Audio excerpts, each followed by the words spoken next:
चौथी कक्षा के विद्यार्थियों, JCRT के डिजी स्कूल में आपका स्वागत है।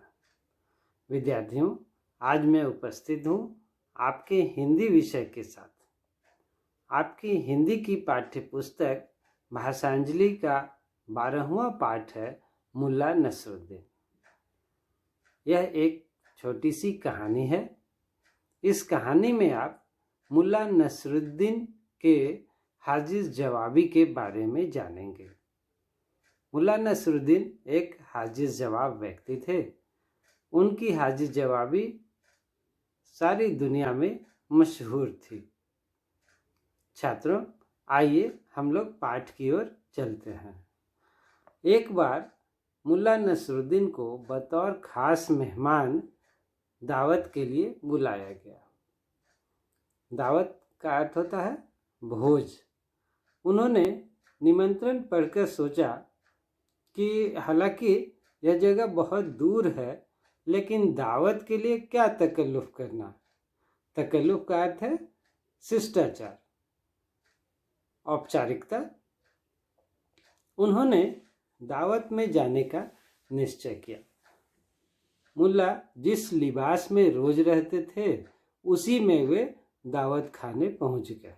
लिबास का अर्थ होता है पोशाक। उन्होंने कपड़े बदलना भी उचित नहीं समझा। मैले कपड़े और पसीने से लथपथ जब वे दावत खाने पहुंचे तो दरबान ने उन्हें दरवाजे पर ही रोक लिया। मुल्ला ने बहुत समझाया कि भाई, मुझे इस दावत का निमंत्रण है और मैं आज का खास मेहमान हूँ। उनकी यह बात सुनकर सभी दरबान हंसने लगे और उन्हें बेइज्जत करके वहाँ से भगा दिया। वहीं कुछ दूरी पर मुल्ला का दोस्त रहमान रहता था। वे रहमान के घर चले गए। मुल्ला को यूं अचानक आया देख उनका दोस्त बहुत खुश हुआ।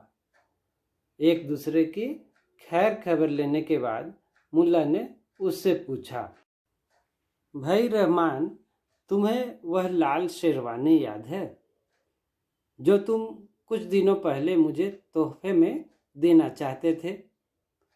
शेरवानी होता है एक प्रकार का कुर्ता और तोहफा का अर्थ होता है उपहार।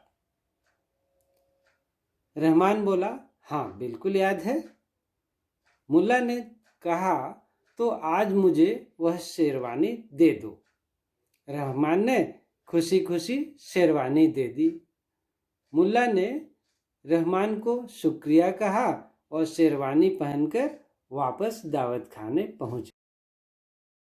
उस लाल शेरवानी में मुल्ला किसी अमीर व्यक्ति से कम नहीं लग रहे थे। उन्हें देखकर दरबानों ने सलाम किया और दावत खाने ले गए। वहाँ सभी लोग मुल्ला का इंतजार कर रहे थे। मुल्ला की मेहमान नवाजी होने लगी। मेहमान नवाजी का अर्थ है खातिरदारी। उन्हें सबसे पहले शोरबा पेश किया गया। शोरबा क्या होता है? शोरबा होता है एक खास प्रकार का जूस, पेय पदार्थ।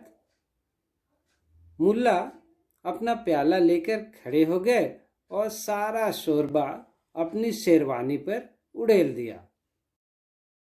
यह देखकर सभी लोग सन्न रह गए। उनका मुंह खुला का खुला रह गया, मतलब आश्चर्यचकित रह गए। उनमें से एक ने पूछा, मुल्ला, आपने यह क्या किया? शोरबा आपके लिए था, शेरवानी के लिए नहीं। मुल्ला ने वहीं खड़े दरबानों की ओर देखा और शेरवानी से पूछा, मुझे उम्मीद है तुम्हें यह शोरबा बहुत लजीज लगा होगा। लजीज का अर्थ होता है स्वादिष्ट। तो वे पूछते हैं शेरवानी से ही कि तुम्हें यह शोरबा बहुत लजीज लगा होगा। यह तुम्हारे लिए ही था, क्योंकि यहाँ दावत पर तुम्हें बुलाया गया था, मुझे नहीं। यह सुनकर दरबानों के सिर शर्म से झुक गए, अर्थात वे लज्जित हो गए और उन्होंने अपनी हरकत के लिए मुल्ला से माफ़ी मांगी। तो छात्रों, आपने जाना इस कहानी को कि उन्होंने किस प्रकार अपनी हाजिर जवाबी के द्वारा दरबानों को शर्म से सिर झुकाने के लिए मजबूर कर दिया। तो अब आइए छात्रों, चलते हैं अभ्यास की ओर। आपका अभ्यास का जो शुरुआती प्रश्न है वह है, कहानी के आधार पर लिखिए। कहानी में जो बातें दी गई हैं उन्हें आपको लिखना है प्रश्न के उत्तर के रूप में। तो क जो प्रश्न है उसको देखते हैं। मुल्ला नसरुद्दीन जब पहली बार दावत खाने पहुंचे तो दरबानों ने उनके साथ कैसा व्यवहार किया? इसका उत्तर क्या होगा छात्रों? इसका उत्तर होगा कि मुल्ला नसरुद्दीन जब पहली बार दावत खाने पहुंचे तो दरबानों ने उनके साथ अच्छा व्यवहार नहीं किया और उन्हें दावत खाने में अंदर आने से भी मना कर दिया। ठीक है, अब ख वाले प्रश्न को देखते हैं। लाल शेरवानी पहनकर दावत खाने में पहुंचे नसरुद्दीन का कैसे स्वागत किया गया? जब मुल्ला नसरुद्दीन लाल शेरवानी पहनकर दावत खाने पहुंचे तो उनकी खूब खातिरदारी की गई। उनका पहले तो स्वागत किया गया, फिर शोरबा भी प्रस्तुत किया गया और उनकी अच्छी खासी खातिरदारी हुई। और अब ग प्रश्न की ओर आते हैं। रहमान ने नसरुद्दीन की मदद किस प्रकार की? रहमान नसरुद्दीन का मित्र था। उसने पहले ही कभी नसरुद्दीन को एक शेरवानी पेश करने की कोशिश की थी। उस समय नसरुद्दीन ने तो शायद मना कर दिया होगा, लेकिन उस दिन दावत खाने वाले दिन रहमान ने नसरुद्दीन को वही शेरवानी दी जो कि लाल रंग का था और उस लाल रंग के शेरवानी को पहनकर नसरुद्दीन ने उन दरबानों को अच्छा सबक सिखाया। अब आइए घ प्रश्न की ओर। दावत खाने में मुल्ला ने सारा शोरबा अपनी शेरवानी पर क्यों उड़ेल दिया? इसका उत्तर होगा कि दावत खाने में मुल्ला ने सारा शोरबा अपनी शेरवानी पर दरबानों को सबक सिखाने के लिए उड़ेल दिया, क्योंकि जब मुल्ला नसरुद्दीन ने शेरवानी पहनकर दावत खाने में प्रवेश किया तो उनका खूब आवभगत हुआ, लेकिन जब उस शेरवानी के बिना वे पुराने कपड़ों के साथ आए थे तो उन्हें पहचानने से भी इनकार कर दिया था। आइए अगले प्रश्न की ओर चलते हैं, जहाँ पर है शब्दों का खेल। दावत और खाना शब्द को जोड़कर दावत खाना बना है। इसी तरह नीचे लिखे शब्दों को जोड़कर शब्द बनाइए। यहाँ पर कुछ शब्द दिए गए हैं, जोड़ का चिन्ह है उन दोनों के बीच में, उन्हें जोड़कर आपको एक पूरा शब्द बनाना है। देखिए क्या है यहाँ पर? गुसल खाना, जेल खाना, बैठक खाना, बावर्ची खाना।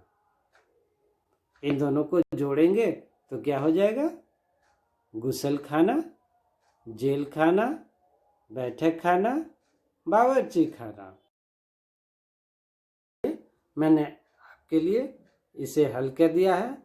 गुसल खाना, जेल खाना, बैठक खाना, बावर्ची खाना। ये लाल रंग से लिखे गए शब्द इस प्रश्न के उत्तर हैं। इसी तरह के कुछ और शब्द आपको बनाने हैं। आइए छात्रों और अगले प्रश्न की ओर चलते हैं। अपनी भाषा। इन शब्दों को अपनी भाषा में लिखिए। यहाँ पर कुछ शब्द दिए गए हैं, उन्हें आपको अपनी भाषा में लिखना है। कौन कौन से शब्द हैं? मेहमान, दावत, तकल्लुफ, इंतजार, बेइज्जत, तोहफे, शोरबा, हरकत। इन सभी को आप अपनी भाषा में जो भी बोलते हैं उस शब्द को यहाँ खाली स्थान में लिख देना है। और उसके आगे देखिए छात्रों, मुहावरे। पाठ में कुछ मुहावरे आए हैं। इन मुहावरों का प्रयोग करते हुए एक एक वाक्य लिखिए। अभी मैंने इन मुहावरों का अर्थ आपको बताया है। मुंह खुला का खुला रह जाना मतलब आश्चर्यचकित रह जाना या अवाक रह जाना। और दूसरा जो मुहावरा है, सिर शर्म से झुकना, इसका अर्थ होगा लज्जित होना। आपको इन दोनों मुहावरों से एक एक वाक्य बनाना है। अब उसके आगे एक और प्रश्न है, भाषा का खजाना। पाठ में बेइज्जत शब्द का प्रयोग किया गया है, जो इज्जत शब्द के आगे बे लगाने से बना है। यहाँ बे का अर्थ बिना है। बे शब्द जोड़कर कुछ और शब्द बनाइए और लिखिए।